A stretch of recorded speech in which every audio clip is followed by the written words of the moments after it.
Sports Management with Aspire Business School. Here are some of the topics we'll be discussing in this particular module. First, we'll talk through contracts and we'll look at antitrust law. We'll then go into labor relations in sport. We'll have a look at the role of agents. We'll go into the details of torts and risk management. We'll also look at intellectual property, the topic of gender equality and women in sports. We'll also look at the area of business law in sports, also international sports, and any additional legal concerns that are surrounding the sports industry. Today, we'll be looking also at your required reading. So what we would ask you to do is get yourself a copy of The Essentials of Sports Law, because the content of this book is an excellent supplement to what you'll be learning in this particular module. Today, in this module, we'll be talking about the overview of management in sports as an introduction, and we'll look at how management in sports actually is a far wider reaching topic and how it can highly influence the success or the decline of a team. So if you are a sports fan or you're not a sports fan, you will know that sports really, according to Nelson Mandela, has the power to change the world. He says that it has the power to inspire, the power to unite people that little else has. It is more powerful than governments in breaking down racial barriers. So can you think of a time where you have witnessed yourself in person or on TV when a sport has actually broken down racial barriers or has allowed people from different social backgrounds to celebrate together, or the opposite, to actually argue or fight over the sport as well?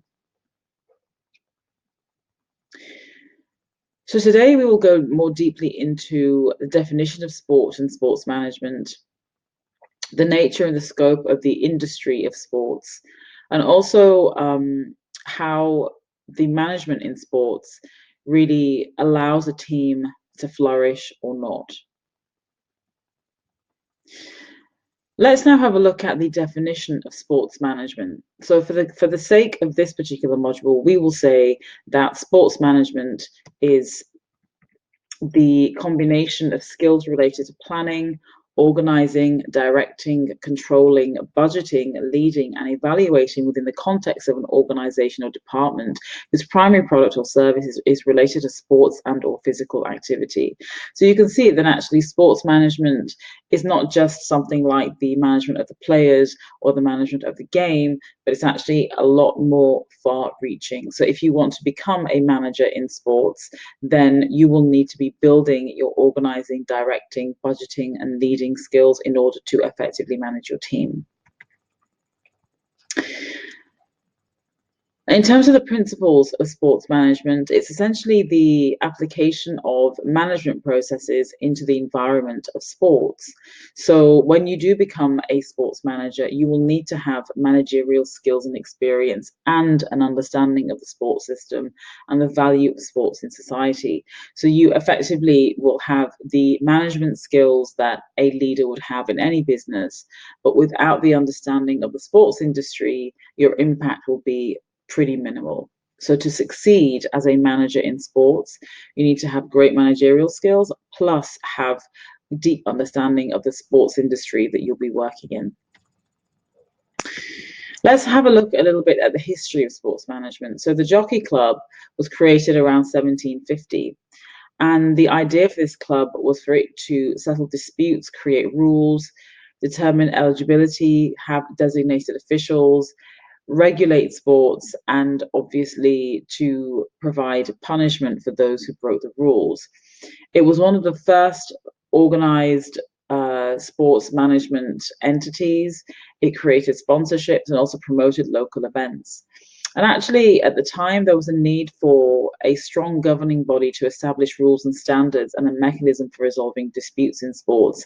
And it really was a wider model for sports management and practices in England. So it was the base of where organized sports management came from. You'll know that in some countries, in some sports, a league system exists, and baseball was one of the first sports to establish a league system. Some teams in those leagues, in the league itself, were paid and some were not. And this at the time created a lot of controversy because it seemed to be quite unfair that some players were being paid for their participation and some players were not. Then in 1871, they created in the US the National Association of Professional Baseball Players. And really, it created an important break-even financial interest of individual clubs. So the idea was that you would be spending money on promoting the sport, but also making money when the games were being played. And you'd be making money from many different things, not just from the games themselves, but the whole sponsorship and advertising that comes with it. If we look at how the sports industry is actually segmented, we can see three key different areas. First, we have sports performance, then we have sports production, and then we have sports promotion. And as a manager in sports, you will need to understand all these things. So sports performance is effectively the participation. So who is playing the sport, who is watching the sport, and that could be people in the stadium and now digitally as well and on TV. Then sport production looks at the products and the influences around sport. So who are the key companies that influence that particular sport? What products are actually being sold? Because it's not just the sports game itself that can be sold. There's a lot of merchandise that surrounds it too. And then the third segment in the sports industry is sports promotion. So what promotional tools do you use to promote the team that you are representing? So that could be ongoing advertising. It could be advertising during the game, before and after. If you know about the American Super Bowl, the adverts that are shown during the Super Bowl are the most expensive TV adverts of the year. And so you have to understand as a manager the value of the game that you're promoting and how you can then promote other products around that particular game. So the sports industry really has a two-sector model. First, you have the sports producing sector that really is the essence of, I guess it's inside the sports sector itself. And this looks at professional teams, developing athletes in college or university, recreation municipally, so what government bodies are involved in creating sports facilities in towns and cities, the private sports and fitness clubs, professional athletes and trainers, and the owners of the sports professionals themselves, and event producers. This all happens within the sports industry and is produced in the sports industry. And then you have the second area of the model, which is really sitting at the periphery of the sport. So this is slightly outside, but the items in blue depend on the items in the red circle existing. So what you have on the outside is the media surrounding the sport. So the journalists, the reporters, the newspapers, the TV channels, the websites, the blogs. You have sports management firms, which are responsible for providing external consultants, or the actors external consultants for either sports teams or individual players. You have the regulatory associations that create the rules and regulations surrounding each sport. You have the sporting goods, which is effectively all the equipment that you would sell, the sporting clubs themselves, and the authorities that regulate the industry. Here's a list of the top ranking sports in the world from fairly recent data. So you can see here at the top, football or soccer is the most popular, with an estimated fan base of 3.5 billion. And it exists as a sport on the major continents of the world. Closely followed by that is cricket. So this is a sport that really is played by the countries in the British Commonwealth, and that's where it was created. So it's following slightly behind, with 1 billion fewer estimated fans than football or soccer. And then you can see towards the bottom end of this list, basketball and American football are there. Again, they still have estimated fans of around 400 million. So the sport itself is still pretty big. Now you can see as a sports manager, these numbers give you an idea of the opportunity there is to build on that fan base, to sell more in terms of advertising, and to actually put your money into the sport because you know that the fans exist. It's a product that will be bought as such. And so you can invest your time and energy in building it because the audience is already there and the audience is pretty big.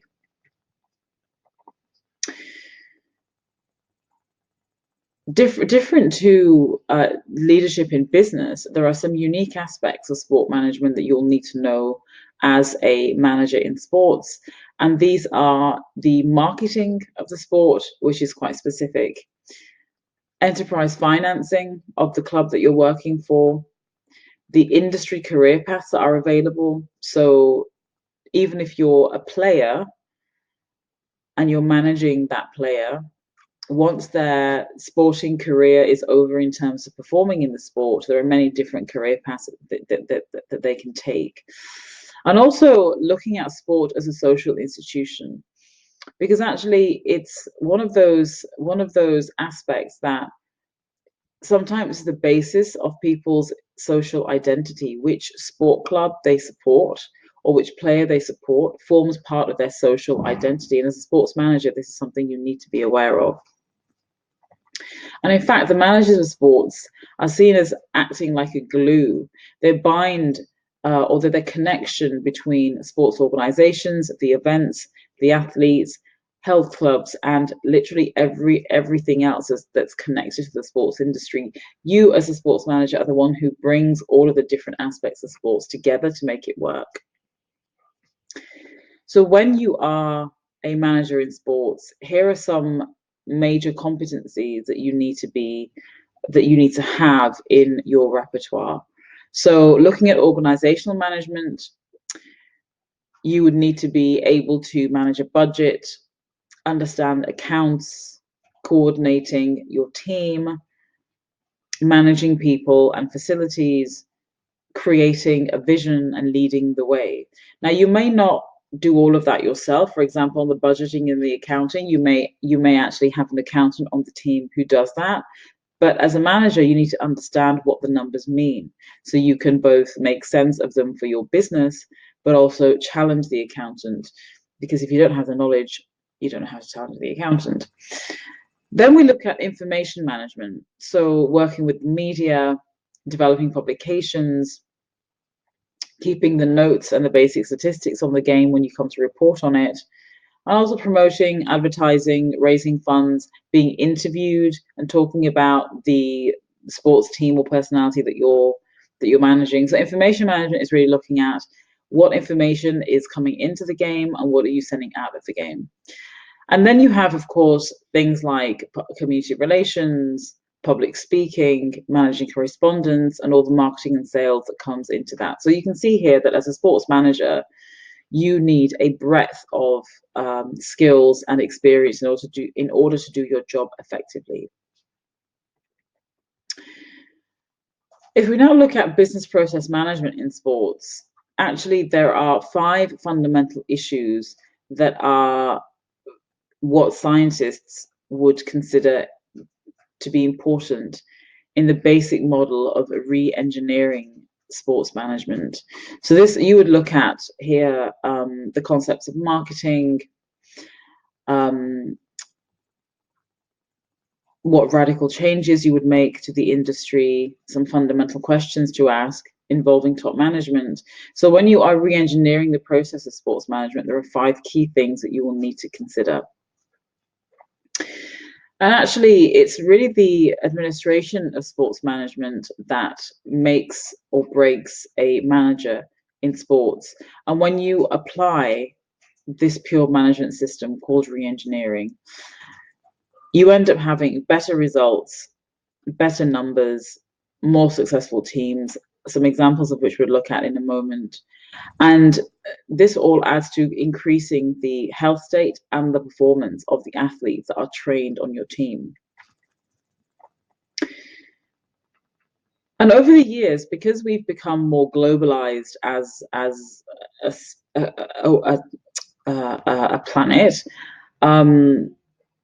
there's really been the commercial part of sports has really blown up. So it ends up becoming an industry that is very much financially led. It ends up having a wider role in society.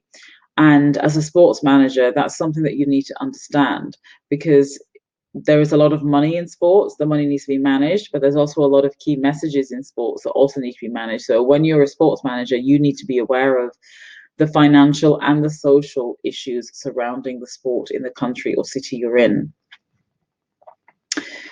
Let's go into a deeper dive now with soccer or football, depending on which side of the Atlantic that you're on.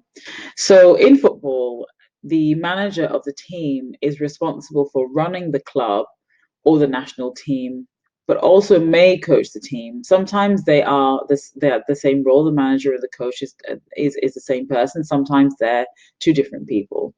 But the responsibility or the reporting line of the manager of the club is directly into the chairman of that club. And so there are really 6 key responsibilities of a manager of a professional football club. First is to select the team for the matches and the individual players plus their formation. So which position on the field will they start?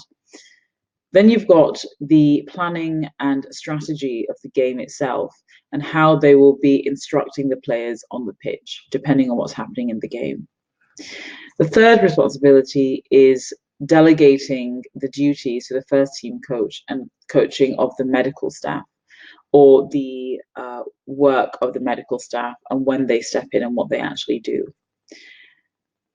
They also look at scouting for young talent and players. So they need to be having talented young players in their reserves that will need to be trained as the next up and coming players once the older players start retiring.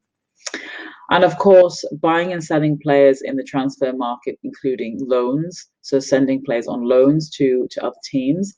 And then the final responsibility is really the media-facing part of their role, so interviewing before and after the game, also interviewing outside of the game so that they are keeping their club in the eyes of the media. So there's a lot of communication and marketing to be done as well. So they're the 6 key responsibilities of sports manager of a professional football club.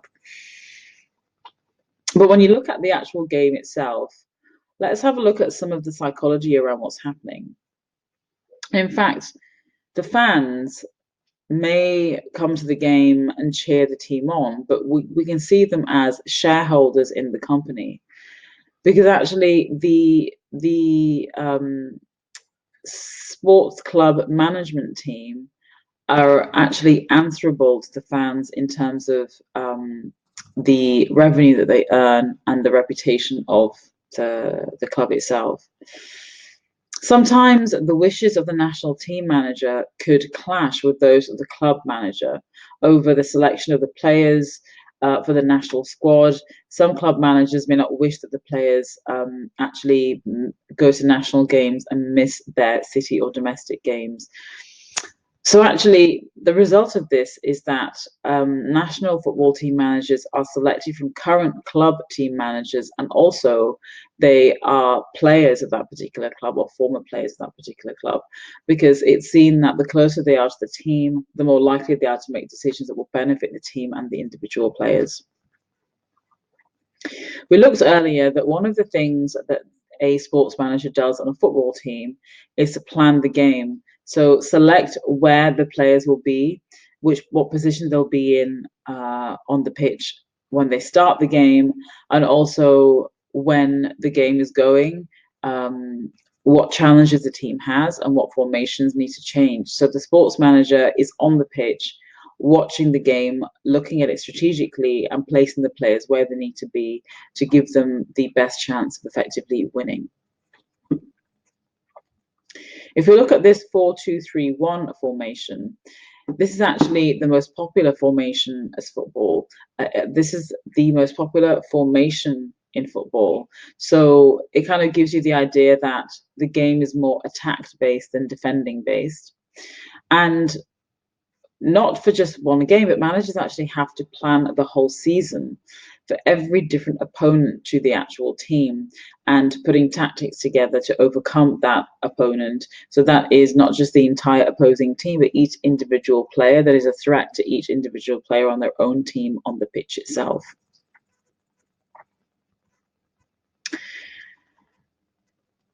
You would think that, given all that we've said, sports managers in football are really the masterminds behind the way the players play in the field. And in fact, this makes a lot of sense because even though the captain of the team will do some leading of the team on the pitch, it is the manager who is looking at the overall strategy of the game and what players need to go where, because they're the ones who are not involved in the game itself, not physically on the pitch kicking the ball around, but having an overview of everything that's going on. So they are the strategic masterminds behind whether a game is won or not. So when a manager is on the pitch, a manager has to determine if the player is actually playing in their position. So are they doing the right thing for the position they're in? If they're a defender or a midfielder or a striker, are they in the correct position doing the correct thing? And in terms of the role itself, are they actually following the game plan in the position that they're in? So if the answer is yes and it's working, nothing changes. But if the answer is no, then it isn't the job of the sports manager to correct that. Let's now talk a little bit about the leading function of a sports manager. So leading is often referred to as the action part of the management process. So essentially, this is where it all happens. And in football, it's no different. A manager has to lead their team, who are essentially a group of individuals, to accomplish the goal set for the team, which is to win the games and to win tournaments and bring home trophies. So in football, a manager actually has either one assistant or more than one assistant who can help them in managing the club and managing the game. But the manager themselves have to motivate the players and all the other staff involved around the organization to improve their performance with every single game. So when you're leading in sports management, you're really delegating some of your responsibilities and you're motivating people, which is no different to leading in a company that is outside of the sports industry. Often in football, the managers of the team are also the coaches. So sometimes this role is separate, it's done by two people, sometimes it's done by one person. And so you can see that the team can be split into 5 different departments. You've got the goalkeeping department, the defending department, the attacking department, the medical department, and the financial and the accounting department. So as a sports manager, you need to have very clear awareness and a deep understanding of each of these different departments in order to do your job well as a leader. When we look at recruiting and the role of recruitment in a sports manager's job, the idea really is that you're constantly on the lookout for talented players that can join you in their youth or join your youth academy if you have one, or even sit in your reserves. But also you will be buying and selling players in the transfer market, but also loaning players to other teams and getting players on loan to your teams as well. And the role of a football manager is to constantly look out for ways to improve the club and the team. So they're always looking for better players and better staff. And they will buy players from other teams, or they'll take players on loan, or even take players from their own youth system into the team to make it better. So we've looked at football. Now let's have a brief look at baseball. So effectively, for those of you who don't know what baseball is, it is a game that's played with a bat and ball, and there are two teams of 9 players each who basically take turns batting and fielding. And it's one of those games that evolved from some older bat and ball games that were being played in England in the 18th century. And it was the immigrants into the North America that actually took the game into the US and created what is now the modern version of baseball. Now, let's have a look at a brief case study on a team called the Oakland Athletics, who were quite poor as a team, financially poor as a team. But under the direction and the leadership of Billy Beane, they actually won a record of 103 wins and 59 losses in their particular league in that year. Now, how did they do that? How do they do that? We would say that it actually is as a result of the magic of the general manager of that particular sports team. So when you look at the overall management of the team and their potential to win, you really have to look at how is the team managed, how is the game managed by the manager, how is it actually played, who is going to be the best suited to the game plan of how it's going to be played, and how can we be the most efficient in the team. So when we look at re-engineering of sports as a leader, this is how you would break down the systematic management of the team and how you would create create an atmosphere of winning and achieve the results of 103 wins and 59 losses to finish first in the American League West. So under Billy Beane's management, what he did was actually change some of the structure. So he appointed an assistant manager and a head of research and development. He was actually a graduate of economics from Harvard. So he brought on somebody who may not necessarily have a lot of history in sports, but actually has the intellectual or the academic background to analyze what's happening in the team and to improve it.